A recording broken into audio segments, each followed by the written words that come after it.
talk to guys that live in different states and stuff, and I'm like, hey, like, why don't you come visit? And like, well, I can't afford a plane ticket. And it's like, okay, well, I can. So like, get on the plane. And like, well, I just don't really feel comfortable with that. But like, I love you and I really want to be together. And I'm like, well, we can't be together because you can't afford a plane ticket. You're probably still in either high school or college, like a senior in high school or in college. Hey guys, welcome back to my channel. In today's video, we're going to be talking about a favorite on this channel, James Charles. This is sort of an update to my last video. If you haven't seen it, please check it out so you're caught up with the story. There have been updates on him catfishing boys as a girl back in high school, more on Morphy and whether they still support James, and Tana Mongeau exposing and shading him, and more. But before we get into all of this, make sure that you guys subscribe to this channel, give this video a thumbs up, and turn on your post notifications. It really helps out this channel. All right, let's dive in. So as we know, James Charles has been in some hot water for a while now. History seems to be repeating itself. This time though, there are actual accusations, a lot of underage boys being messaged nude photos of James allegedly. He's claimed that they lied about their age, saying that they're 18. James also says that as soon as he learned that they're not of age, he immediately stopped communicating with them. Although a lot of them came with proof, so I don't know how alleged all of this is. And you know, the first time this happened after Bye Sister, people were still very cautious and didn't really want to believe James is guilty just because he seemed to prove his innocence. But it ain't just one case, is it? There have been multiple individuals coming out with their stories, some of which have said that they are taking legal action, reporting to the police. And while all of this has been happening, James ignored it for a little bit. Then he sort of addressed one of the accusations on Twitter. Then more and more stories came out. An insider article on James was posted. Other creators expressed their opinion on James. And people have been trying to bring this to his platforms on YouTube, TikTok, and Instagram, asking why he hasn't been demonetized. Why are they still pushing out his content? What is their policy on all of this? People also have been outraged on the way his biggest brand partner Morphy is still supporting James. Meanwhile, some of his peers have been treated way more differently for things of lesser degree, and his scandal is actually on the illegal side. Oh, and after all of this, he decided to address the issue on his main platform on YouTube. At first, his fans helped for the apology to be well received, but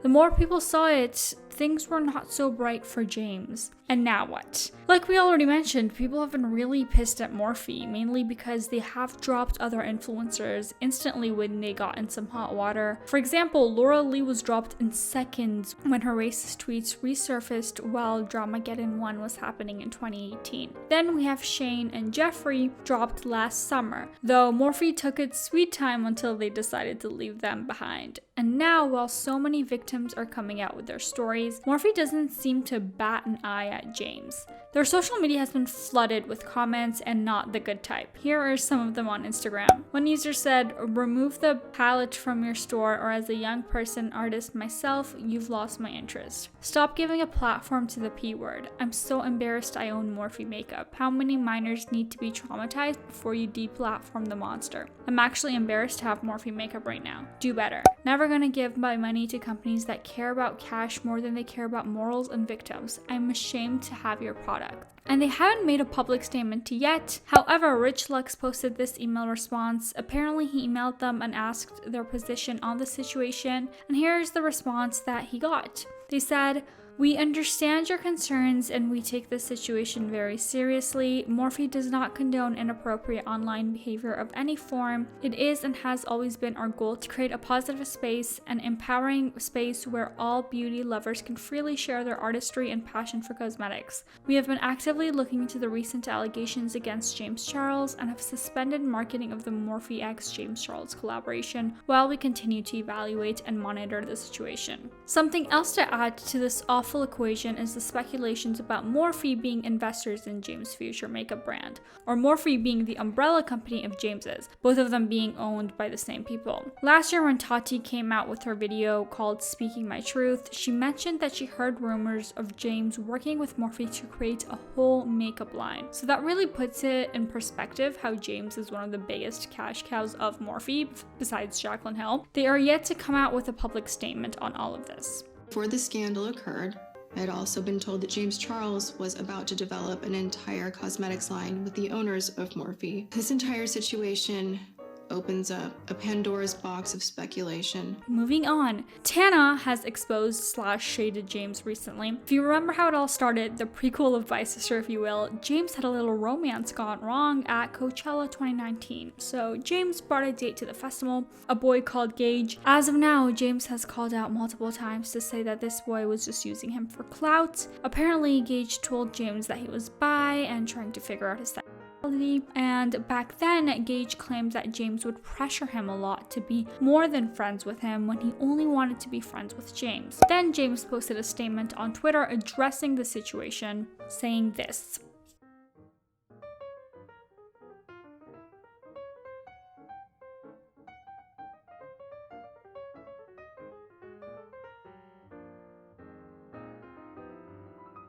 After this, everyone was like, oh my god, Gage is a clout chaser, James was taken advantage of. Basically, everyone felt bad for him. In that Impulsive episode podcast featuring James, he briefly mentioned that guy. But I think my biggest thing is like I've been through a lot of shit with relationships, and unfortunately a lot of it has ended up online, especially after last year's situation. Yeah. So although I would love to find true love, I would never want to do that in like a public way. Yeah, like if I ever do get in a relationship, I would want to be with that person in private for quite a while before ever making that public, just to ensure that like things were real. So you don't have to do the massive breakup. No, I mean the Coachella thing that you were talking about earlier, like I talked to a guy for 7 months and he flew himself out to Coachella saying that he was curious or whatever and used me for followers the entire time. At that time, Tana even tweeted at Gage saying, I watched you lead on and kiss my friend for a whole weekend, and when he realized you got scared and made a video lying, accusing him of being a legit, watching you lie like this and get away with it breaks my heart. He's a person too. You and I know the truth. Since then, Tana has actually become very close to Gage. People have been wondering if something happened between her and James, given the situation. And now, Kat, who is the insider reporter that has written articles on David and James, tweeted at Tana and asked her on her opinion on James now, saying, going back through the archives and my goodness, things have changed since May 2019. Tana responds saying, 100% manipulated and begged to tweet that. I was defending someone that was my friend at the time and believed them. Sad to see. I later reconciled with Gage and disgusted, apologized, heard his side of the story, and now I call him one of my closest friends. Things change. It's really weird to think that James insisted so bad for Tana to come and defend him on this, like manipulated and begged her. From the bottom of my toes to the top of my fucking scalp, fuck you. And also, another 16-year-old boy showed his messages with James on TikTok. He apparently told him up front that he's 16, saying, I'm turning 17 soon, and James responded with, still illegal though. Ethan reposted the TikTok on Twitter and even tagged the FBI, saying James allegedly solicited sex photographs from the 16-year-old before asking for his age. At FBI should know he is likely in possession of child pornography.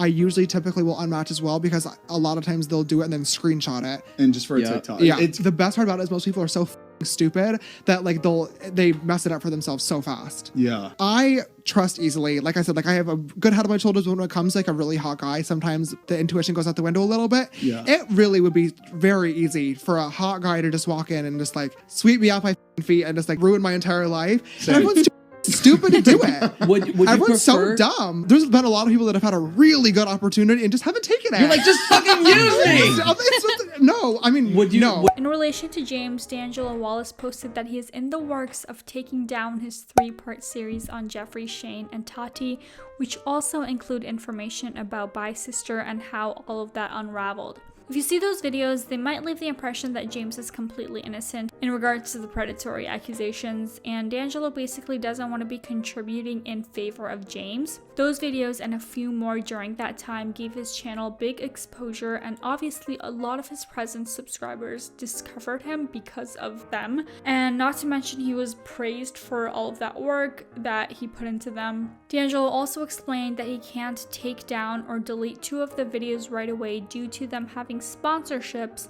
Obviously, there are contracts when having sponsors on your channel. He mentioned that he might cut some parts off of them, or he can take them down in August the earliest. It's saddening to remove something that I worked so hard on over such a long period of time. However, the reason I put so much work into it is that I was determined to speak accurately about a tricky situation, and now that is the same reason I'm in the process of removing the videos. If you've watched those videos, you know that I went off every piece of information that was available at the time, the same information that we all had. But now that information has turned out to be wrong. The videos were well received when they were posted because people, including me, thought I had painted a clear and a complete picture of the situation, but now it's clear that I didn't. I can't travel back to the past and have the information, so the next best thing I can do is not have the videos continue to exist on my channel in the future. I had no way of knowing what new and egregious details would pop up after the videos were published. None of us did. He went on to say, I don't want to continue giving my platform to liars like Jeffree Star, racists like Shane Dawson, and self-admitted child like James Charles, so I won't. Thank you for listening, and as always, thank you for watching. Lastly, let's talk about James catfishing football players as a girl back when he was in high school. This was mentioned in my last video, but the girl that went to the same high school as James made a TikTok on this, and now she's made another one. And she included some pictures that are allegedly from that time. Here's the clip. So the past week, I've just been double checking and verifying things I could say about the James Charles catfishing story. I did link 2 videos, but a lot of people still had questions, so I'm just gonna run through it really quick. This will probably be my last video on it. So this all came out in 2016 on Twitter. It was really big in my area. One of the alleged stories is that James would dress up as a girl, make different accounts as a girl, and talk to different guys from his soccer team, his high school, and neighboring high schools. This is all alleged. Now, I don't remember the exact reason, and I haven't been able to find my screenshots from Twitter on my old laptop. So allegedly, one of the reasons why he came out with it was he got feelings for a guy and then thought it would go over better if he just was upfront about it, but it kind of blew up in his face. That's an alleged reason. Another alleged reason why he did it in the first place was because people were bullying him, but I don't know the validity of that, so that's definitely alleged. I'm trying to find more screenshots. Don't sue me. Here's some screenshots from the 2 videos I cited. That video with the information about the story times definitely didn't get as much traction as my first one, so I was just going to share them behind here. Pause to read. I'll leave it on the screen for a little while so you can see. Then here's another one you can pause to read. Please don't screenshot it with my little face in the corner because that'll be weird looking. Another video, there's screenshots from a conversation with his ex-best friend. I talked about that YouTube video on my TikTok page under like give a story time. I cite this video. And then here's another screenshot from that video. And then here's the picture of James dressing as a girl. So this is all alleged.